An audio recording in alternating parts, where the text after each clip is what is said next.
ಓಂ ಶಾಂತಿ. ಇಂದಿನ ದಿನಾಂಕ 14/10/2025. ಪ್ರಾರ್ಥ ಮುರುಳಿ ಬಾಪ್ತಾದ ಮಧುಬನ. ಮಧುರ ಮಕ್ಕಳೇ, ಈ ಪುರುಷೋತ್ತಮ ಸಂಗಮ ಯುಗವು ಕಲ್ಯಾಣಕಾರಿಯಾಗಿದೆ. ಇದರಲ್ಲಿಯೇ ಪರಿವರ್ತನೆಯಾಗುತ್ತದೆ. ನೀವು ಕನಿಷ್ಠರಿಂದ ಉತ್ತಮ ಪುರುಷರಾಗುತ್ತೀರಿ. ಪ್ರಶ್ನೆ: ಈ ಜ್ಞಾನ ಮಾರ್ಗದಲ್ಲಿ ಯಾವ ಮಾತನ್ನು ಆಲೋಚಿಸುವ ಹಾಗೂ ಹೇಳುವುದರಿಂದ ಎಂದು ಉನ್ನತಿಯಾಗಲು ಸಾಧ್ಯವಿಲ್ಲ? ಉತ್ತರ: ಡ್ರಾಮಾದಲ್ಲಿದ್ದರೆ ಪುರುಷಾರ್ಥ ಮಾಡುತ್ತೇನೆ, ಡ್ರಾಮಾ ಮಾಡಿಸಿದರೆ ಮಾಡುತ್ತೇನೆ.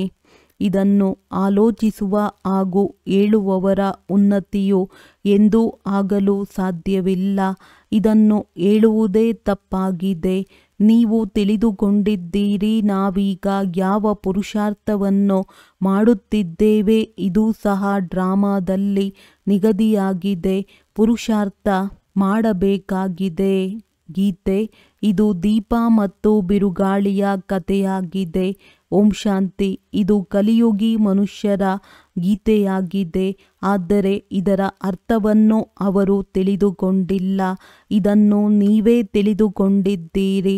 ನೀವೀಗ ಪುರುಷೋತ್ತಮ ಸಂಗಮಯುಗಿಗಳು ಆಗಿದ್ದೀರಿ. ಸಂಗಮ ಯುಗದ ಜೊತೆಗೆ ಪುರುಷೋತ್ತಮ ಎಂಬುದನ್ನು ಬರೆಯಬೇಕು. ಮಕ್ಕಳಿಗೆ ಜ್ಞಾನ ಬಿಂದುಗಳು ನೆನಪಿಲ್ಲದೆ ಇರುವ ಕಾರಣ ಇಂತಿಂಥ ಶಬ್ದಗಳು ಬರೆಯುವುದನ್ನು ಮರೆತು ಹೋಗುತ್ತಾರೆ. ಇದು ಮುಖ್ಯವಾಗಿದೆ. ಇದರ ಅರ್ಥವನ್ನು ನೀವೇ ತಿಳಿದುಕೊಳ್ಳುತ್ತೀರಿ. ಪುರುಷೋತ್ತಮ ತಿಂಗಳು ಇದೆ. ಅದೇ ರೀತಿ ಇದು ಪುರುಷೋತ್ತಮ ಸಂಗಮ ಯುಗವಾಗಿದೆ. ಈ ಸಂಗಮವೂ ಸಹ ಒಂದು ಹಬ್ಬವಾಗಿದೆ. ಈ ಹಬ್ಬವು ಎಲ್ಲದಕ್ಕಿಂತ ಶ್ರೇಷ್ಠವಾಗಿದೆ. ನಾವೀಗ ಪುರುಷೋತ್ತಮರಾಗುತ್ತಿದ್ದೇವೆ ಎಂದು ನಿಮಗೆ ತಿಳಿದಿದೆ. ಉತ್ತಮರಿಗಿಂತ ಉತ್ತಮ ಪುರುಷ, ಸಾಹುಕಾರರಿಗಿಂತಲೂ ನಂಬರ್ 1 ಸಾಹುಕಾರರೆಂದು ಲಕ್ಷ್ಮೀನಾರಾಯಣರಿಗೆ ಹೇಳುತ್ತಾರೆ. ಮತ್ತೆ ಶಾಸ್ತ್ರಗಳಲ್ಲಿ ಮಹಾಪ್ರಳಯವಾಯಿತು. ನಂಬರ್ 1 ಶ್ರೀಕೃಷ್ಣನು ಆಲದ ಎಲೆಯ ಮೇಲೆ ತೇಲಿ ಬಂದನೆಂದು ತೋರಿಸುತ್ತಾರೆ. ಈಗ ನೀವೇನು ಹೇಳುವಿರಿ? ನಂಬರ್ 1 ಈ ಶ್ರೀಕೃಷ್ಣನಾಗಿದ್ದಾನೆ. ಇವನಿಗೆ ಶ್ಯಾಮಸುಂದರನೆಂದು ಹೇಳುತ್ತಾರೆ. ಬೆರಳನ್ನು ಚೀಪುತ್ತಾ ಬಂದನೆಂದು ತೋರಿಸುತ್ತಾರೆ. ವಾಸ್ತವದಲ್ಲಿ ಮಗುವು ಗರ್ಭದಲ್ಲಿಯೇ ಇರುತ್ತದೆ ಅಂದಾಗ ಮೊಟ್ಟಮೊದಲು ಜ್ಞಾನಸಾಗರನಿಂದ ಹೊರಬಂದ ಉತ್ತಮ ಪುರುಷನು ಶ್ರೀಕೃಷ್ಣನಾಗಿದ್ದಾನೆ. ಜ್ಞಾನಸಾಗರನಿಂದ ಸ್ವರ್ಗದ ಸ್ಥಾಪನೆಯಾಗುತ್ತದೆ. ಅದರಲ್ಲಿ ನಂಬರ್ 1 ಪುರುಷೋತ್ತಮನು ಶ್ರೀಕೃಷ್ಣನಾಗಿದ್ದಾನೆ ಮತ್ತು ತಂದೆಯು ಜ್ಞಾನಸಾಗರನಾಗಿದ್ದಾರೆ. ನೀರಿನ ಸಾಗರವಲ್ಲ. ಪ್ರಳಯವೂ ಆಗುವುದಿಲ್ಲ. ಕೆಲವು ಮಕ್ಕಳು ಹೊಸೊಬ್ಬರು ಬರುತ್ತಾರೆಂದರೆ ಮತ್ತೆ ಹಳೆಯ ಮಾತುಗಳನ್ನೇ ತಂದೆಯು ಪುನರಾವರ್ತಿಸಬೇಕಾಗುತ್ತದೆ. ಸತ್ಯ, ತ್ರೇತ, ದ್ವಾಪರ, ಕಲಿಯುಗ ಈ 4 ಯುಗಗಳಿವೆ. 5ನೇ ಯುಗವು ಈ ಪುರುಷೋತ್ತಮ ಸಂಗಮ ಯುಗವಾಗಿದೆ. ಈ ಯುಗದಲ್ಲಿ ಮನುಷ್ಯರು ಪರಿವರ್ತನೆಯಾಗುತ್ತಾರೆ. ಕನಿಷ್ಠರಿಂದ ಸರ್ವೋತ್ತಮರಾಗುತ್ತಾರೆ. ಹೇಗೆ ಶಿವ ತಂದೆಗೂ ಸಹ ಪುರುಷೋತ್ತಮ ಅಥವಾ ಸರ್ವೋತ್ತಮನೆಂದು ಹೇಳುತ್ತಾರಲ್ಲವೇ? ಅವರು ಪರಮ ಆತ್ಮ ಅಂದರೆ ಪರಮಾತ್ಮನಾಗಿದ್ದಾರೆ. ಮತ್ತೆ ಪುರುಷರಲ್ಲಿ ಉತ್ತಮರು ಈ ಲಕ್ಷ್ಮೀ ನಾರಾಯಣರಾಗಿದ್ದಾರೆ. ಅವರನ್ನು ಆ ರೀತಿ ಮಾಡಿದವರು ಯಾರು? ಇದನ್ನು ನೀವು ಮಕ್ಕಳೇ ತಿಳಿದುಕೊಂಡಿದ್ದೀರಿ. ಮಕ್ಕಳಿಗೂ ಸಹ ಅರ್ಥವಾಗಿದೆ. ಈ ಸಮಯದಲ್ಲಿ ನಾವು ಇವರಂತೆ ಆಗಲು ಪುರುಷಾರ್ಥ ಮಾಡುತ್ತಿದ್ದೇವೆ. ಪುರುಷಾರ್ಥವೇನೂ ದೊಡ್ಡದಿಲ್ಲ, ಬಹಳ ಸಹಜವಾಗಿದೆ. ಕಲಿಯುಗದವರೂ ಸಹ ಅಬಲೆಯರು, ಕುಬ್ಜೆಯರಿದ್ದಾರೆ. ಯಾರು ಸ್ವಲ್ಪವೂ ವಿದ್ಯಾವಂತರಲ್ಲ, ಅವರಿಗಾಗಿ ತಂದೆಯು ಎಷ್ಟು ಸಹಜವಾಗಿ ತಿಳಿಸಿಕೊಡುತ್ತಾರೆ. ಅಹಮದಾಬಾದಿನಲ್ಲಿ ಒಬ್ಬ ಸಾಧು ಹೇಳುತ್ತಿದ್ದರು, ನಾನು ಏನನ್ನೂ ತಿನ್ನುವುದಿಲ್ಲ, ಕುಡಿಯುವುದಿಲ್ಲವೆಂದು. ಒಳ್ಳೆಯದು, ಪೂರ್ಣಾಯಸ್ಸು ತಿನ್ನುವುದಿಲ್ಲ, ಕುಡಿಯುವುದಿಲ್ಲ ಎಂದರೆ ಮತ್ತೇನು? ಪ್ರಾಪ್ತಿಯಂತೂ ಇಲ್ಲವಲ್ಲವೇ? ವೃಕ್ಷಕ್ಕೂ ಸಹ ಆಹಾರವೂ ಸಿಗುತ್ತದೆ ಎಲ್ಲವೇ. ನೀರು, ಗೊಬ್ಬರ ಇತ್ಯಾದಿ ಸ್ವಾಭಾವಿಕವಾಗಿ ಅದಕ್ಕೆ ಸಿಗುತ್ತದೆ. ಅದರಿಂದ ವೃಕ್ಷವು ವೃದ್ಧಿ ಹೊಂದುತ್ತದೆ. ಹಾಗೆಯೇ ಅವರೂ ಸಹ ಯಾವುದೋ ರಿದ್ಧಿ ಸಿದ್ಧಿಯನ್ನು ಪಡೆದಿರಬೇಕು. ಹೀಗೆ ಅನೇಕರಿರುತ್ತಾರೆ. ಬೆಂಕಿಯಲ್ಲಿ, ನೀರಿನಲ್ಲಿ ಹೊರಟು ಹೋಗುತ್ತಾರೆ.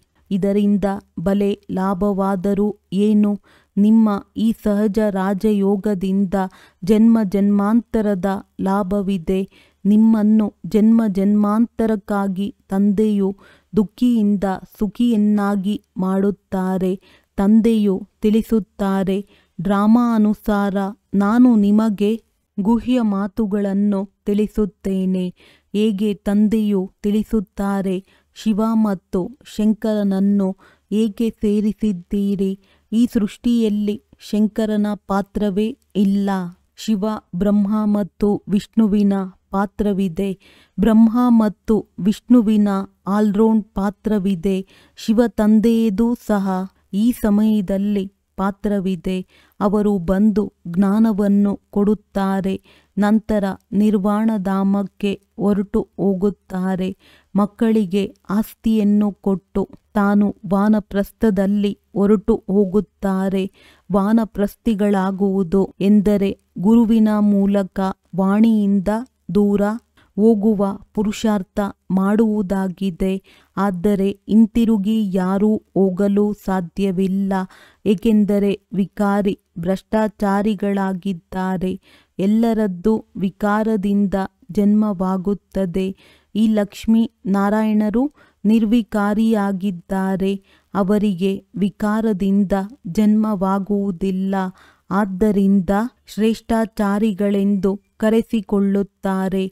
ಕುಮಾರಿಯರೂ ಸಹ ನಿರ್ವಿಕಾರಿಯಾಗಿರುತ್ತಾರೆ. ಆದ್ದರಿಂದ ಅವರ ಮುಂದೆ ಎಲ್ಲರೂ ತಲೆಬಾಗುತ್ತಾರೆ. ತಂದೆಯು ತಿಳಿಸಿದ್ದರು, ಇಲ್ಲಿ ಶಂಕರನ ಪಾತ್ರವೇ ಇಲ್ಲ. ಬಾಕಿ ಪ್ರಜಾಪಿತ ಬ್ರಹ್ಮನಂತೂ ಅವಶ್ಯವಾಗಿ ಪ್ರಜೆಗಳ ಪಿತನಾದರಲ್ಲವೇ. ಶಿವ ತಂದೆಗೆ ಆತ್ಮಗಳ ಪಿತನೆಂದು ಹೇಳುತ್ತಾರೆ. ಅವರು ಅವಿನಾಶಿ ಪಿತನಾಗಿದ್ದಾರೆ. ಈ ಗುಹ್ಯ ಮಾತುಗಳನ್ನು ಚೆನ್ನಾಗಿ ಧಾರಣೆ ಮಾಡಿಕೊಳ್ಳಬೇಕಾಗಿದೆ. ಯಾರು ದೊಡ್ಡ ದೊಡ್ಡ ತತ್ವಜ್ಞಾನಿಗಳಿರುತ್ತಾರೆಯೋ ಅವರಿಗೆ ಬಹಳ ಬಿರುದುಗಳು ಸಿಗುತ್ತವೆ. ಶ್ರೀ ಶ್ರೀ 108 ಜಗದ್ಗುರು ಎಂಬ ಬಿರುದುಗಳು ಸಹ ವಿದ್ವಾಂಸರಿಗೆ ಸಿಗುತ್ತದೆ.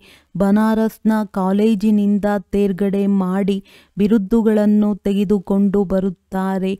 ತಂದೆಯು ಗುಪ್ತಾಜಿಯವರನ್ನು ಏತಕ್ಕಾಗಿ ಬನಾರಸ್ಗೆ ಕಳುಹಿಸಿದರೆಂದರೆ ಅವರಿಗೆ ಹೋಗಿ ತಿಳಿಸಿ, ತಂದೆಯ ಬಿರುದುಗಳನ್ನು ತಮಗೇಕೆ ಇಟ್ಟುಕೊಂಡು ಕುಳಿತಿದ್ದೀರಿ? ತಂದೆಗೆ ಶ್ರೀ ಶ್ರೀ 108 ಜಗದ್ಗುರು ಎಂದು ಹೇಳಲಾಗುತ್ತದೆ. ಮಾಲೆಯೇ 108ರದ್ದಾಗುತ್ತದೆ. ಅಷ್ಟರತ್ನಗಳೆಂದು ಗಾಯನವಾಗುತ್ತದೆ. ಅಷ್ಟರತ್ನಗಳು ಗೌರವಾನ್ವಿತವಾಗಿ ತೇರ್ಗಡೆಯಾಗುತ್ತಾರೆ. ಆದ್ದರಿಂದ ಮಾಲೆಯ ರೂಪದಲ್ಲಿ ಅವರನ್ನು ಜಪಿಸುತ್ತಾರೆ. ಮತ್ತೆ ಅವರಿಗಿಂತ ಕಡಿಮೆ 108 ಮಣಿಗಳ ಪೂಜೆ ಮಾಡುತ್ತಾರೆ. ಯಜ್ಞವನ್ನು ರಚಿಸಿದಾಗ ಕೆಲವರು 1000 ಸಾಲಿಗ್ರಾಮಗಳನ್ನು ಮಾಡಿಸುತ್ತಾರೆ. ಕೆಲವರು 10,000, ಕೆಲವರು 50,000, ಕೆಲವರು 1,00,000 ಸಾಲಿಗ್ರಾಮಗಳನ್ನು ಮಾಡಿಸುತ್ತಾರೆ ಮತ್ತು ಯಜ್ಞವನ್ನು ರಚಿಸುತ್ತಾರೆ. ಎಷ್ಟೆಷ್ಟು ಸಾಹುಕಾರರೋ ಅಷ್ಟು ಲಕ್ಷಗಳ ಸಂಖ್ಯೆಯಲ್ಲಿ ಮಾಡಿಸುತ್ತಾರೆ. ತಂದೆಯು ತಿಳಿಸಿದ್ದಾರೆ, ಮಾಲೆಯು ದೊಡ್ಡದಾಗಿದೆಯಲ್ಲವೇ. 16,108ರ ಮಾಲೆಯನ್ನು ಮಾಡುತ್ತಾರೆ. ಇದನ್ನು ನೀವು ಮಕ್ಕಳಿಗೆ ತಂದೆಯು ತಿಳಿಸುತ್ತಾರೆ. ನೀವೆಲ್ಲರೂ ತಂದೆಯ ಜೊತೆ ಈಗ ಭಾರತದ ಸೇವೆ ಮಾಡುತ್ತಿದ್ದೀರಿ. ತಂದೆಯ ಪೂಜೆಯು ನಡೆಯುತ್ತದೆ ಎಂದ ಮೇಲೆ ಮಕ್ಕಳಿಗೂ ಪೂಜೆ ನಡೆಯಬೇಕು. ಆದರೆ ರುದ್ರ ಪೂಜೆಯು ಏಕೆ ನಡೆಯುತ್ತದೆ ಎಂಬುದನ್ನು ಯಾರೂ ತಿಳಿದುಕೊಂಡಿಲ್ಲ. ವಾಸ್ತವದಲ್ಲಿ ಎಲ್ಲರೂ ಶಿವ ತಂದೆಯ ಮಕ್ಕಳಾಗಿದ್ದಾರೆ. ಈ ಸಮಯದಲ್ಲಿ ಇಡೀ ಸೃಷ್ಟಿಯ ಜನಸಂಖ್ಯೆ ಎಷ್ಟಿದೆಯೋ ಇವರೆಲ್ಲ ಆತ್ಮಗಳು ಶಿವತಂದೆಯ ಮಕ್ಕಳಾದರಲ್ಲವೇ? ಆದರೆ ಎಲ್ಲರೂ ತಂದೆಗೆ ಸಹಯೋಗಿಗಳಾಗುವುದಿಲ್ಲ. ಈ ಸಮಯದಲ್ಲಿ ನೀವು ಎಷ್ಟು ನೆನಪು ಮಾಡುತ್ತೀರೋ ಅಷ್ಟು ಶ್ರೇಷ್ಠರಾಗುತ್ತೀರಿ, ಪೂಜೆಗೆ ಯೋಗ್ಯರಾಗುತ್ತೀರಿ. ಈ ಮಾತನ್ನು ತಿಳಿಸಲು ಮತ್ಯಾರಿಗೂ ಈ ಶಕ್ತಿ ಇಲ್ಲ. ಆದ್ದರಿಂದ ಈಶ್ವರನ ಅಂತ್ಯವನ್ನು ಯಾರೂ ತಿಳಿದುಕೊಂಡಿಲ್ಲವೆಂದು ಹೇಳಿಬಿಡುತ್ತಾರೆ. ತಂದೆಯೇ ಬಂದು ತಿಳಿಸುತ್ತಾರೆ. ತಂದೆಗೆ ಜ್ಞಾನಸಾಗರನೆಂದು ಹೇಳಲಾಗುವುದು. ಅಂದ ಮೇಲೆ ಅವಶ್ಯವಾಗಿ ಜ್ಞಾನವನ್ನು ಕೊಡುತ್ತಾರಲ್ಲವೇ? ಪ್ರೇರಣೆಯ ಮಾತೇ ಇಲ್ಲ. ಭಗವಂತನು ಪ್ರೇರಣೆಯಿಂದ ತಿಳಿಸಿಕೊಡುವರೆ. ಅವರ ಬಳಿ ಸೃಷ್ಟಿಯ ಆದಿ ಮಧ್ಯ ಅಂತ್ಯದ ಜ್ಞಾನವಿದೆ. ಅದನ್ನು ನೀವು ಮಕ್ಕಳಿಗೆ ತಿಳಿಸುತ್ತಾರೆ. ಇದಂತೂ ನೀವು ಮಕ್ಕಳಿಗೆ ನಿಶ್ಚಯವಿದೆ. ನಿಶ್ಚಯವಿದ್ದರೂ ಸಹ ಮತ್ತೆ ತಂದೆಯನ್ನು ಮರೆತು ಹೋಗುತ್ತಾರೆ. ತಂದೆಯ ನೆನಪೇ ವಿದ್ಯೆಯ ಸಾರವಾಗಿದೆ. ನೆನಪಿನ ಯಾತ್ರೆಯಿಂದ ಕರ್ಮಾತೀತ ಸ್ಥಿತಿಯನ್ನು ಪಡೆಯುವುದರಲ್ಲಿ ಪರಿಶ್ರಮವಾಗುತ್ತದೆ. ಇದರಲ್ಲಿಯೇ ಮಾಯೆಯ ವಿಘ್ನಗಳು ಬರುತ್ತವೆ. ವಿದ್ಯೆಯಲ್ಲಿ ಇಷ್ಟೊಂದು ವಿಘ್ನಗಳು ಬರುವುದಿಲ್ಲ. ಶಂಕರನು ಕಣ್ಣು ತೆರೆದಾಗ ವಿನಾಶವಾಗುತ್ತದೆ ಎಂದು ಹೇಳುತ್ತಾರೆ. ಹೀಗೆ ಹೇಳುವುದೂ ಸಹ ಸರಿಯಲ್ಲ. ತಂದೆಯು ತಿಳಿಸುತ್ತಾರೆ, ನಾನು ವಿನಾಶ ಮಾಡಿಸುವುದಿಲ್ಲ, ಶಂಕರನು ಮಾಡುವುದಿಲ್ಲ. ಇದು ತಪ್ಪಾಗಿದೆ. ದೇವತೆಗಳು ಪಾಪ ಮಾಡುವರೆ?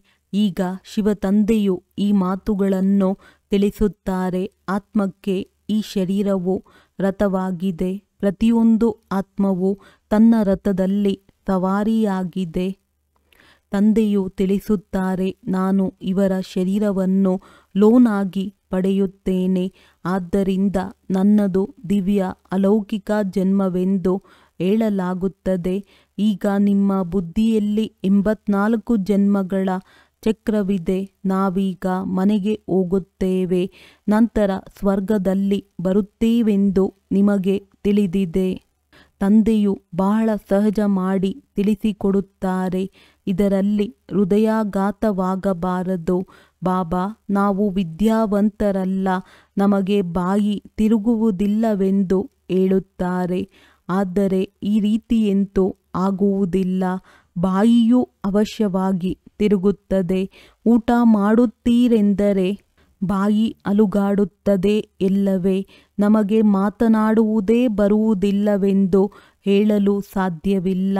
ತಂದೆಯು ಬಹಳ ಸಹಜವಾಗಿ ತಿಳಿಸಿಕೊಟ್ಟಿದ್ದಾರೆ. ಯಾರಾದರೂ ಮೌನದಲ್ಲಿದ್ದಾಗಲೂ ಸಹ ಮೇಲೆ ಸನ್ನೆ ಮಾಡಿ ತೋರಿಸುತ್ತಾರೆ, ತಂದೆಯನ್ನು ನೆನಪು ಮಾಡಿ ಎಂದು. ದುಃಖಹರ್ತ ಸುಖಕರ್ತ ಅವರೊಬ್ಬರೇ ದಾತನಾಗಿದ್ದಾರೆ. ಭಕ್ತಿ ಮಾರ್ಗದಲ್ಲಿಯೂ ದಾತನಾಗಿದ್ದರು, ಈ ಸಮಯದಲ್ಲಿಯೂ ದಾತನಾಗಿದ್ದಾರೆ. ಮತ್ತೆ ವಾನಪ್ರಸ್ಥದಲ್ಲಂತೂ ಶಾಂತಿಯೇ ಶಾಂತಿ ಇರುತ್ತದೆ. ಮಕ್ಕಳು ಶಾಂತಿಧಾಮದಲ್ಲಿರುತ್ತೀರಿ. ಪಾತ್ರದಲ್ಲಿ ನಿಗದಿಯಾಗಿರುವುದು ಕಾರ್ಯದಲ್ಲಿ ಬರುತ್ತದೆ. ಈಗ ವಿಶ್ವವನ್ನು ಹೊಸದನ್ನಾಗಿ ಮಾಡುವುದು ನಮ್ಮ ಪಾತ್ರವಾಗಿದೆ. ಸ್ವರ್ಗದ ರಚಯಿತ ಎಂಬ ಹೆಸರು ಎಷ್ಟೊಂದು ಚೆನ್ನಾಗಿದೆ. ತಂದೆಯು ಸ್ವರ್ಗದ ರಚಯಿತನಾಗಿದ್ದಾರೆ. ತಂದೆಯು ನರಕವನ್ನು ರಚಿಸುವರೆ? ಹಳೆಯ ಪ್ರಪಂಚವನ್ನು ಯಾರಾದರೂ ರಚಿಸುತ್ತಾರೆಯೇ? ಯಾವಾಗಲೂ ಹೊಸ ಮನೆಯನ್ನೇ ಕಟ್ಟಲಾಗುತ್ತದೆ. ಶಿವತಂದೆಯು ಬ್ರಹ್ಮರವರ ಮೂಲಕ ಹೊಸ ಪ್ರಪಂಚವನ್ನು ರಚಿಸುತ್ತಾರೆ. ಇವರಿಗೆ ಪಾತ್ರವೂ ಸಿಕ್ಕಿದೆ. ಇಲ್ಲಿ ಹಳೆಯ ಪ್ರಪಂಚದಲ್ಲಿ ಯಾರೆಲ್ಲ ಮನುಷ್ಯರಿದ್ದಾರೆಯೋ ನಾವು ಶಿವತಂದೆಯ ಸಂತಾನರಾಗಿದ್ದೇವೆಂದು ಮಕ್ಕಳು ತಿಳಿದುಕೊಂಡಿದ್ದೀರಿ. ಮತ್ತೆ ಶರೀರಧಾರಿ ಪ್ರಜಾಪಿತ ಬ್ರಹ್ಮನ ಮಕ್ಕಳು, ದತ್ತು ಮಕ್ಕಳಾದಿರಿ. ನಮಗೆ ಜ್ಞಾನವನ್ನು ತಿಳಿಸುವವರು ಅವರು ತಮ್ಮ ರಚನೆಯ ಆದಿ ಮಧ್ಯ ಅಂತ್ಯದ ಜ್ಞಾನವನ್ನು ತಿಳಿಸುತ್ತಾರೆ. ದೇವಿ ದೇವತೆಗಳಾಗುವುದೇ ನಿಮ್ಮ ಗುರಿ ಧ್ಯೇಯವಾಗಿದೆ. ಮನುಷ್ಯರು ನೋಡಿ ಎಷ್ಟೊಂದು ಖರ್ಚು ಮಾಡಿ ಮಾರ್ಬಲ್ ಇತ್ಯಾದಿಗಳಿಂದ ಮೂರ್ತಿಗಳನ್ನು ಮಾಡಿಸುತ್ತಾರೆ. ಇದು ಈಶ್ವರೀಯ ವಿಶ್ವವಿದ್ಯಾಲಯ ವರ್ಲ್ಡ್ ಯೂನಿವರ್ಸಿಟಿ ಆಗಿದೆ. ಇಡೀ ವಿಶ್ವವನ್ನೇ ಪರಿವರ್ತನೆ ಮಾಡಲಾಗುತ್ತದೆ. ಮನುಷ್ಯರ ನಡವಳಿಕೆಯೆಲ್ಲವೂ ಆಸುರಿಯಾಗಿದೆ. ಆದಿ ಮಧ್ಯ ಅಂತ್ಯ ದುಃಖ ಕೊಡುವಂಥದ್ದಾಗಿದೆ. ಇದು ಈಶ್ವರೀಯ ವಿಶ್ವವಿದ್ಯಾಲಯವಾಗಿದೆ. ಇದೊಂದೇ ವಿಶ್ವವಿದ್ಯಾಲಯವನ್ನು ಈಶ್ವರನೇ ಬಂದು ತೆರೆಯುತ್ತಾರೆ. ಇದರಿಂದ ಇಡೀ ವಿಶ್ವದ ಕಲ್ಯಾಣವಾಗುತ್ತದೆ. ನೀವು ಮಕ್ಕಳಿಗೆ ಈಗ ಸರಿ ತಪ್ಪಿನ ತಿಳುವಳಿಕೆ ಸಿಕ್ಕಿದೆ. ಮತ್ಯಾವ ಮನುಷ್ಯರು ಇದನ್ನು ತಿಳಿದುಕೊಂಡಿಲ್ಲ. ಸರಿ ತಪ್ಪನ್ನು ತಿಳಿಸಿಕೊಡುವವರು ಒಬ್ಬರೇ ಇದ್ದಾರೆ. ಅವರಿಗೆ ಸತ್ಯವೆಂದು ಹೇಳುತ್ತಾರೆ. ತಂದೆಯೇ ಬಂದು ಪ್ರತಿಯೊಬ್ಬರನ್ನು ಸತ್ಯವಂತರನ್ನಾಗಿ ಮಾಡುತ್ತಾರೆ.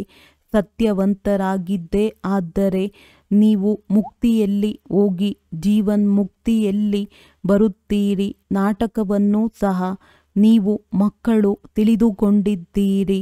ಆದಿಯಿಂದ ಹಿಡಿದು ಅಂತ್ಯದವರೆಗೆ ಪಾತ್ರವನ್ನಭಿನಯಿಸಲು ಇದು ಬೇಹದ್ದಿನ ಅವಿನಾಶಿ ನಾಟಕವಾಗಿದೆ.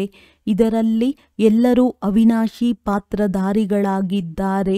ಅವಿನಾಶಿ ಆಟ ಹಾಗೂ ರಂಗಮಂಟಪವು ನೋಡಿ ಎಷ್ಟು ದೊಡ್ಡದಾಗಿದೆ. ತಂದೆಯು ಬಂದು ಹಳೆಯ ಸೃಷ್ಟಿಯನ್ನು ಮತ್ತೆ ಹೊಸದನ್ನಾಗಿ ಮಾಡುತ್ತಾರೆ. ಅದೆಲ್ಲವೂ ನಿಮಗೆ ಸಾಕ್ಷಾತ್ಕಾರವಾಗುವುದು. ಎಷ್ಟು ಸಮೀಪ ಬರುತ್ತೀರೋ ಅಷ್ಟು ನಿಮಗೆ ಖುಷಿಯಾಗುವುದು. ಸಾಕ್ಷಾತ್ಕಾರವನ್ನು ನೋಡುತ್ತೀರಿ. ಈಗ ಪಾತ್ರವು ಪೂರ್ಣವಾಯಿತೆಂದು ಹೇಳುತ್ತೀರಿ. ನಾಟಕವು ಪುನರಾವರ್ತನೆ ಮಾಡಬೇಕಾಗಿದೆ. ನಂತರ ಹೊಸದಾಗಿ ಕಲ್ಪದ ಹಿಂದಿನಂತೆ ಪಾತ್ರವನ್ನಭಿನಯಿಸುತ್ತೀರಿ. ಇದರಲ್ಲಿ ಸ್ವಲ್ಪವೂ ಅಂತರವಾಗಲು ಸಾಧ್ಯವಿಲ್ಲ. ಆದ್ದರಿಂದ ಎಷ್ಟು ಸಾಧ್ಯವೋ ನೀವು ಮಕ್ಕಳು ಶ್ರೇಷ್ಠ ಪದವಿಯನ್ನು ಪಡೆಯಬೇಕು. ಪುರುಷಾರ್ಥ ಮಾಡಬೇಕು. ತಬ್ಬಿಬ್ಬಾಗಬಾರದು. ನಾಟಕವು ಯಾವ ಪುರುಷಾರ್ಥ ಮಾಡಿಸಬೇಕೋ ಅದು ಮಾಡಿಸುವುದು ಎಂದು ಹೇಳುವುದು ಸಹ ತಪ್ಪಾಗಿದೆ. ನಾವಂತೂ ಪುರುಷಾರ್ಥ ಮಾಡಲೇಬೇಕಾಗಿದೆ. ಒಳ್ಳೆಯದು. ಮಧುರಾತಿ ಮಧುರ ಅಗಲಿ ಹೋಗಿ ಮರಳಿ ಸಿಕ್ಕಿರುವ ಮಕ್ಕಳ ಪ್ರತಿ ಮಾತ್ಪಿತಾ ಬಾಪ್ದಾದಾರವರ ನೆನಪು, ಪ್ರೀತಿ ಹಾಗೂ ಸುಪ್ರಭಾತ. ಆತ್ಮಿಕ ಮಕ್ಕಳಿಗೆ ಆತ್ಮಿಕ ತಂದೆಯ ನಮಸ್ತೆ. ಧಾರಣೆಗಾಗಿ ಮುಖ್ಯ ಸಾರ.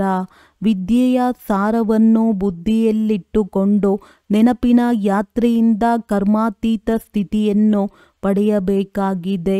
ಶ್ರೇಷ್ಠ ಪೂಜ್ಯನೀಯರಾಗಲು ತಂದೆಗೆ ಸಂಪೂರ್ಣ ಸಹಯೋಗಿಗಳಾಗಬೇಕು. ಸತ್ಯ ತಂದೆಯ ಮೂಲಕ ಸತ್ಯ ಅಸತ್ಯದ ಯಾವ ತಿಳುವಳಿಕೆಯು ಸಿಕ್ಕಿದೆಯೋ ಅದರಿಂದ ಸತ್ಯವಂತರಾಗಿ ಜೀವನ ಬಂಧನದಿಂದ ಮುಕ್ತರಾಗಬೇಕಾಗಿದೆ. ಮುಕ್ತಿ ಜೀವನ್ಮುಕ್ತಿಯ ಆಸ್ತಿಯನ್ನು ಪಡೆಯಬೇಕಾಗಿದೆ.